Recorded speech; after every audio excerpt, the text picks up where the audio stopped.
This is a tutorial on how to incorporate lights in Final Cut Motion into your projects. Now, it's a little bit confusing, but I skipped a few steps by doing a few things beforehand. And, well, first you should see the final product, which looks like this.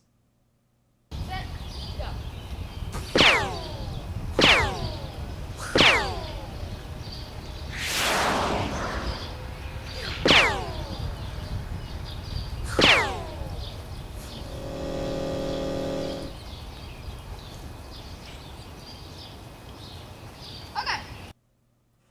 So it starts out like this with all these particles. If you're wondering how I made the shield or the force field, I have tutorials on. I made a few tutorials on that. But anyways, so the first thing that I did was I keyframed all of the things. If you look, they're all in separate. They're all in separate groups. And each group only has one particle in it. So, like the star, it only has one particle in it. Yeah. So, and the keyframes, you have to make sure that when you do the keyframes are on the group. So you pretty much make a new group, put a particle in it, keyframe the group, not the particle. Make a new group, add a particle to it, keyframe the group, not the particle, and so on. So the first thing that happens here is the sort of light flying thingy that my friend makes. So first I go into star 1, which is the one that he made. And if you look, if I click on pausing laser, there's no keyframe.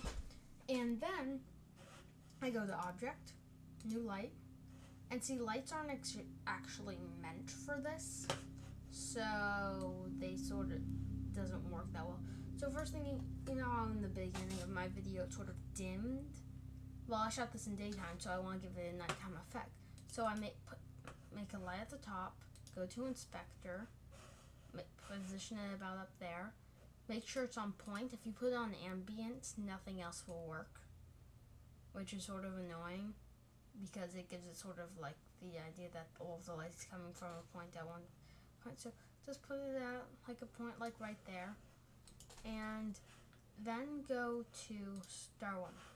Go to object, new light, put it under star 1, and you go into the light, and you pretty much have to just make the.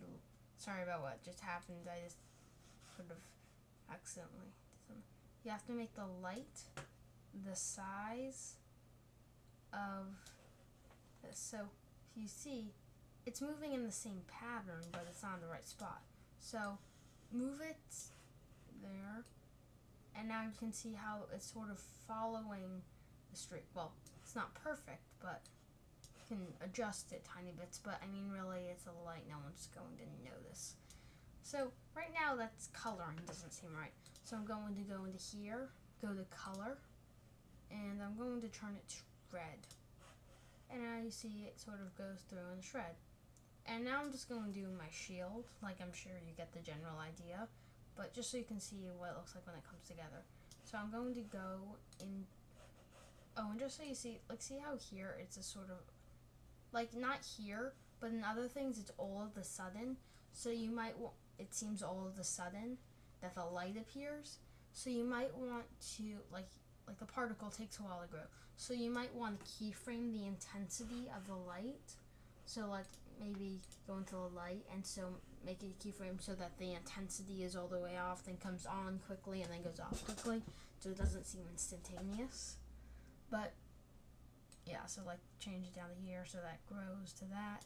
Anyways, so if you go into my shield, which awesome shield, you go into object, new light, bring that down to my shield, create the length to my shield, Just took me forever to figure out by myself. To my shield, make sure it's on. It's actually sort of interesting because see the light sort of goes off and then on when it's being used. I like it, it's fun. So first thing, again, doesn't matter where you start as long as at some point it's in your shield. And this is weird. Oh, I remember. I actually had a problem. I didn't keyframe my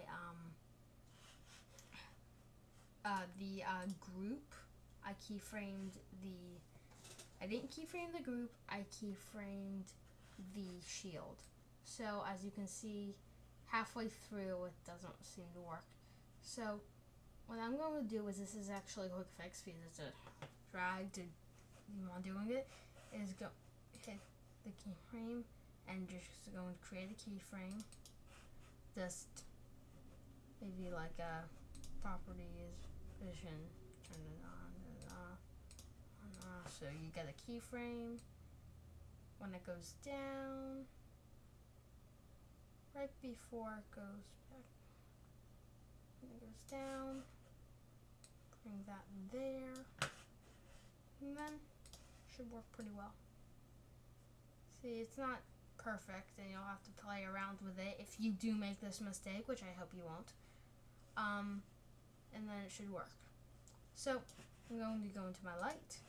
The light color should be like a bluish, and intensity won't be that much. So then let's see what we got so far. I don't have any sound effects, so. And maybe that light's a bit too much intense. And see how it's sort of sudden? Seems like it suddenly went away. That's what I mean. You need to add a keyframe there.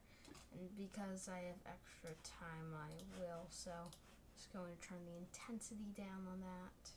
Just to show you. Go make a keyframe. Turn the intensity down, then back up. Then to the end.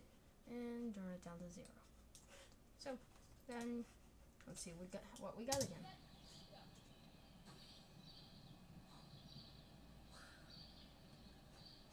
As you can see,